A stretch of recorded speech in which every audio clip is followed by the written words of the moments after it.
Welcome to Races Now. You know it's big news when I've been drafted into Races Now, don't you? Good to be back on Races Now. I'm Matt Hill. I'm joined by a more regular face on the channel, Adam Smith. And we're jumping on here.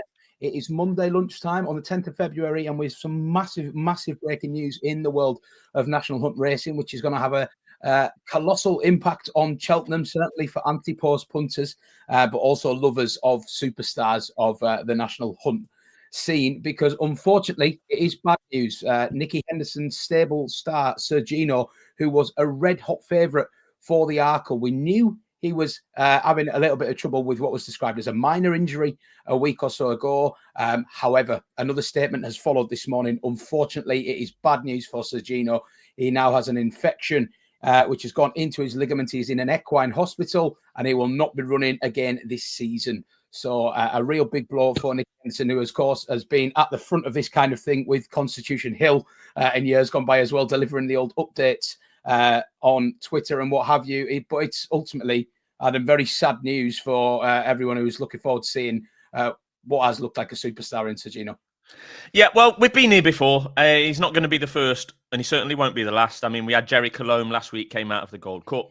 There'll probably be another, unfortunately. And, you know, Nicky Henderson's been here. He's had plenty of stick, some of it from me and some of it from SD. But you've got to admire nowadays. I think I've gone into the camp of admiring his open and honesty, to be honest. Maybe he's been forced into being that way, given he wasn't so open and honest previously with the likes of Constitution Hill. He was a non-runner in this race on this day last year, Constitution Hill. Outie or before that, Willie, won't he type thing. But yeah, Sir Gino was declared for the Denman Chase at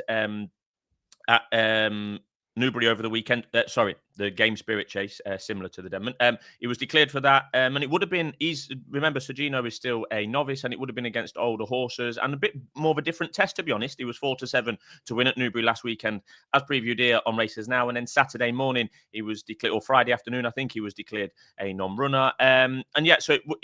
The thing is with Sir Gino, he's a first-year novice chaser, so he's actually had 2 starts this year. One of them was in a Grade 1 open age hurdle that he won the Fighting Fifth at Newcastle in very, very impressive fashion.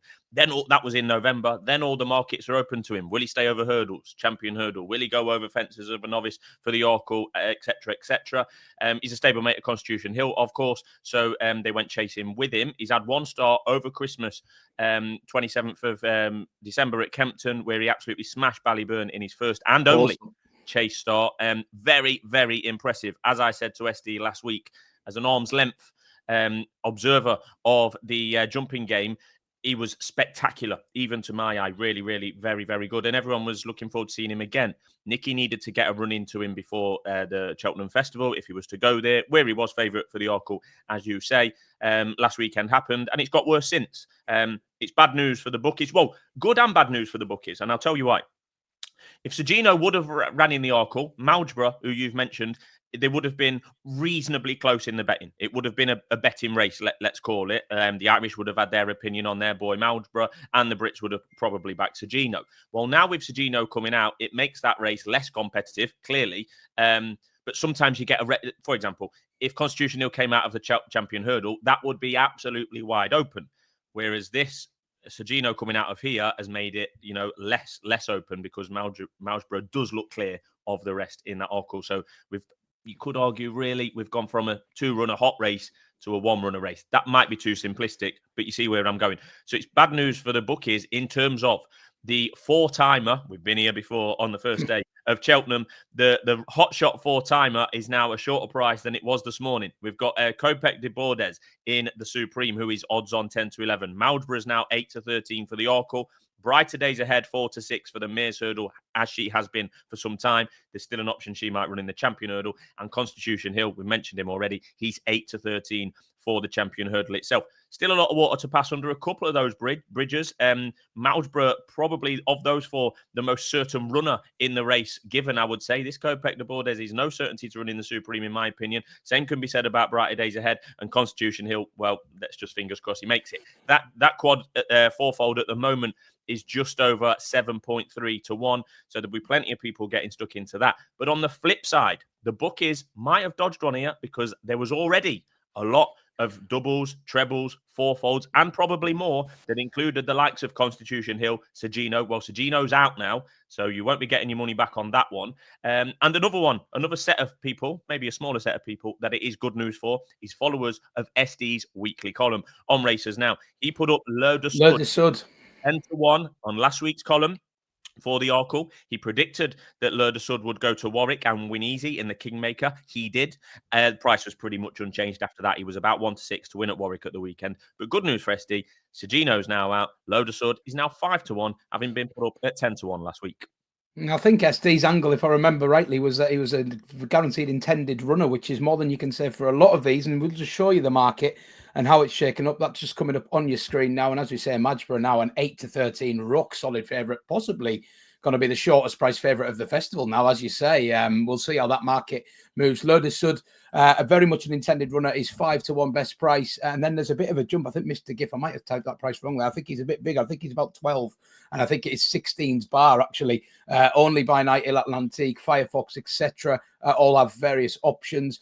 Ballyburn is down there at the bottom at 25-1. As I say, absolutely stuffed by Sir Gino. And has not really impressed in this sphere thus far. But if you thought about Ballyburn 12 months ago, was an absolute superstar in waiting, and that price is quite something. And I'd say Ballyburn is the only runner to my eye where there's a bit of a discrepancy in the price, obviously with non-runner no bet factored in and what have you and other bits. But as short as sort of 5-1, 7-1 in places.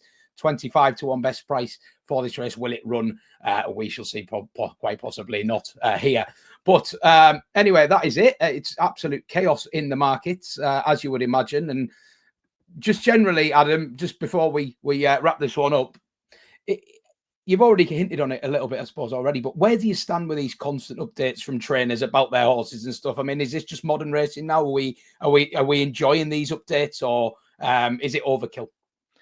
I wouldn't say they was enjoyable. I think you need them because with Betfair, I know it's only pennies anti-post, but that talks. So you need to kind of get ahead of the curve. And Nicky Henderson, previously, with his relationship with one of the major bookmakers that sponsor the Champion Hurdle, has not been ahead of the curve. I don't think that's done with malicious intent. I just think that that's the way it's played out. It doesn't take long for horses to drift anti-post on Betfair. So yeah, I think he's doing the right thing. Is it tedious to some? Possibly, yes. But what more would you like him to do? Would you like him to... The rumours will be abound. There'll be hundreds of people that work in Nicky Henderson's yard, most of which on low pay. So, it's not going to be the best kept secret in the world. There's another, 4 weeks, almost to the day, for them to, before they actually declare for the race. So I think, yeah, he's probably doing the right thing. Is it a little bit boring and tedious? Probably, yeah. But if you think that, then just ignore it. Just on the Arkle itself as it stands, I mean, Sir Gino was 10-11-ish this morning. Madgeborough was 4-1. So Madgeborough basically took Sir Gino's position in that market at that price. But Madgeborough would be... I wouldn't be running ahead to the bookies myself to be betting on Madgeborough. I think that his jumping is novice-y, to say the very least. So yeah, I wouldn't be massive on him. Lourdes Sud's got a decent form around Cheltenham already this season and last. Firefox has been in these, is at this kind of level without actually winning. He was third behind Madgeborough over the Dublin Racing Festival, 13 lengths behind. And then there's question marks over the rest. Ballyburn does not want 2 miles at all. No way. Ballyburn shouldn't be running in this and probably won't be. Yeah, looks a bit of a chaotic market. And as you say, probably not the last withdrawal we're going to get between now and the Raw on March the 11th. But that is just a quick run through of what has been a chaotic morning in the world of racing. Stick with Races Now for all the latest Cheltenham updates and plenty of other courses. I'm sure regular viewers are aware with SD. You're as likely to get winners at Hexham as you are at Cheltenham. But that is the beauty of Races Now. Well, thanks for watching. And if you want to catch our Cheltenham preview, you could do so, and we'll put the link to buy tickets in the description, won't we, Adam? It's March the 7th. It's in Wigan. Tickets are flying off the shelves, I think it's fair to say. And give us one reason why people should be attending the Races Now Cheltenham preview. Well, it's going to be hosted by yours truly. You get to meet SD in person. I mean, that's worth 15 quid alone, to be honest. You get a pint included for that price as well. Plenty of banter, plenty of tips, and hopefully a couple of winners. And we will not be bowing to any bookmakers or jockeys or trainers. Proper opinion will be given at the Races Now preview evening. So check that out if you're available. Certainly will. Thanks for watching. We'll see you again very soon here on Races Now.